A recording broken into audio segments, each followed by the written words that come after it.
Welcome alpha. கர்த்தராகிய இயேசு கிறிஸ்துவின் நாமத்தினாலே உங்களை வாழ்த்துகிறேன். இப்போ நம்ம உபாகம புஸ்தகத்தை பார்த்து கொண்டு வருகிறோம். உபாகமம் 13ஆம் அதிகாரம் 1வது வசனத்திலிருந்து வாசிப்போம். உங்களுக்குள்ளே ஒரு தீர்க்கதரிசியாவது சொப்பனக்காரனாலும் எழும்பி நீங்கள் அறியாத தேவர்களை பின்பற்றி அவர்களை சேவிப்போம் வாருங்கள் என்று சொல்லி உங்களுக்குள்ள அடையாளத்தையும் அற்புதத்தையும் காண்பிப்பேன் என்று குறிப்பாய் சொன்னாலும், அவன் சொன்ன அடையாளம் நடந்தாலும் அந்த தீர்க்கதரிசியாகிலும் அந்த சொப்பனக்காரனும் சொல்லுகிறவை கேளாதிருக்கிறார்களாக.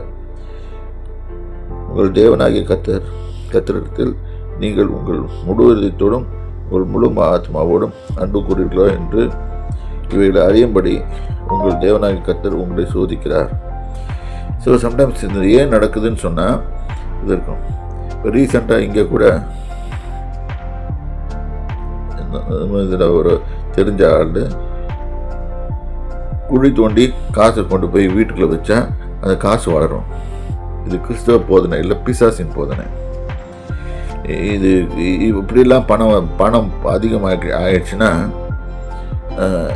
அதுக்கு ஆண்டவரே தேவையில்லை.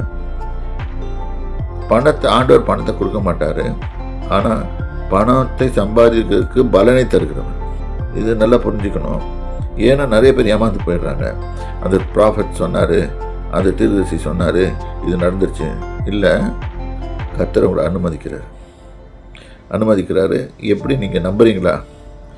அப்போ நம்ம ஜாக்கிரதையாக அந்த கர்த்தருடைய வார்த்தை மேலே நம்ம முழு பற்றுதலாக இருந்து அவர் வார்த்தையை அழுந்து கொண்டாலுடைய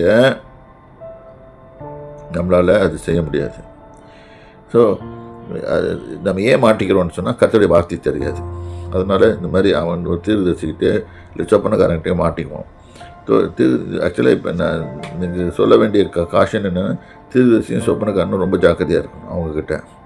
ஏனென்றால் கர்த்தரை பற்றி போதித்தா அவன் நல்ல தீர்க்கதரிசி.